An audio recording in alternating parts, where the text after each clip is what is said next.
Actuellement, on vit une situation sanitaire un petit peu particulière et j'aimerais dans cette vidéo vous parler de ce que le design humain peut nous apporter à chacun d'entre nous dans cette situation un peu de crise.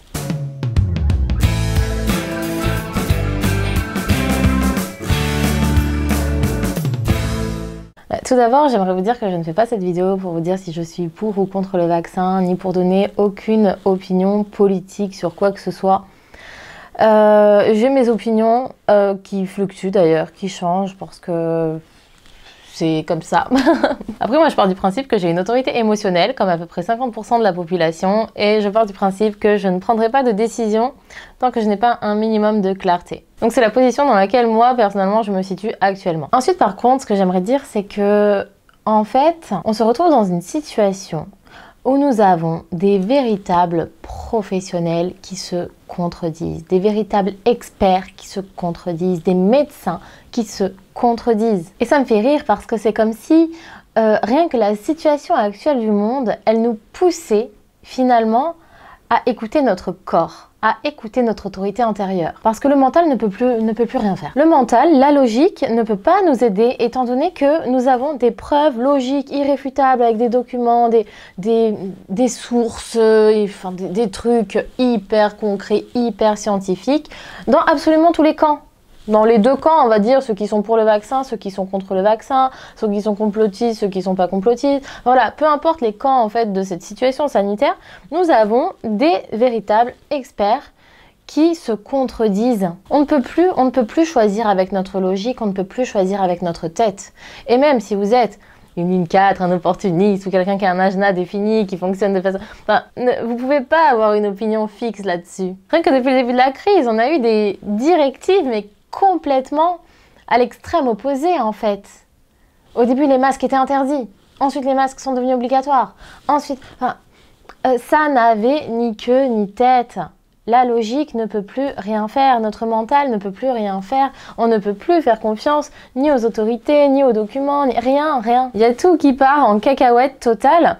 Et bon, ça a toujours été comme ça, hein, je pense. Ça a toujours été comme ça, je pense. Hein. Tout était toujours un petit peu sans dessus-dessous. Sauf qu'il y avait une espèce d'organisation de façade pour cacher un petit peu la misère. Mais là, voilà. Tout ça pour dire qu'en fait, le design humain, il vous donne justement les outils pour prendre des décisions correctes pour vous, sans prendre en compte le mental finalement.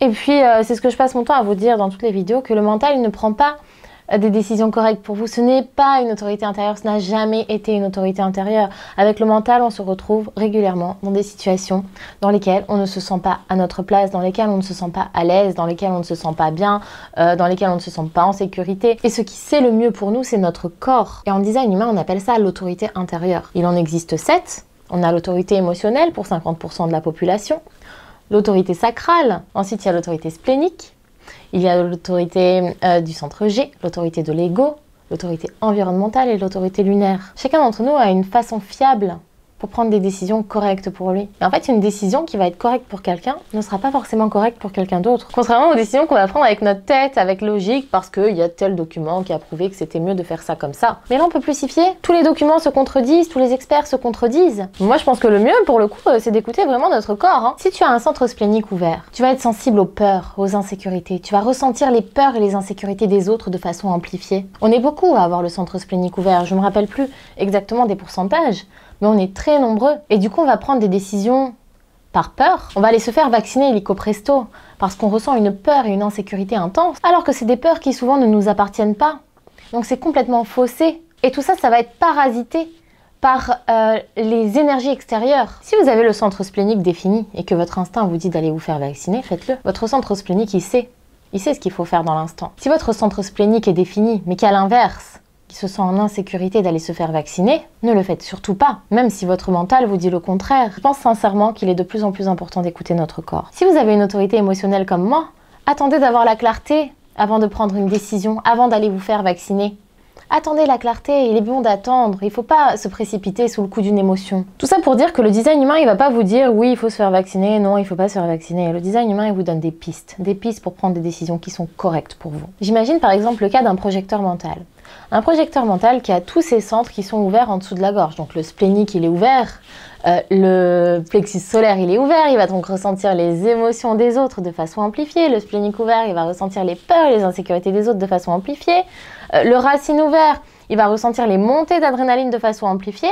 S'il n'est pas aligné avec lui-même, il risque de se précipiter à la première borne à vaccin. Vite, vite, vaccinez-moi et je vais me sentir mieux. Et finalement, quelques semaines plus tard, il va se dire « mince, j'ai fait une erreur ». Il va commencer à devenir paranoïaque parce qu'il va se dire « mince, mes gènes, ils sont en train de devenir gogol ». Enfin bref, tous les trucs qu'on peut entendre sur Internet au sujet des anti-vaccins. Tout ça pour dire que dans cette situation sanitaire, même si vous êtes assez sceptique à tout ça, de toute façon, vous ne pouvez pas vous fier sur des données concrètes. Tout se contredit. Donc, il peut être judicieux d'écouter votre autorité intérieure ou du moins de vous y intéresser.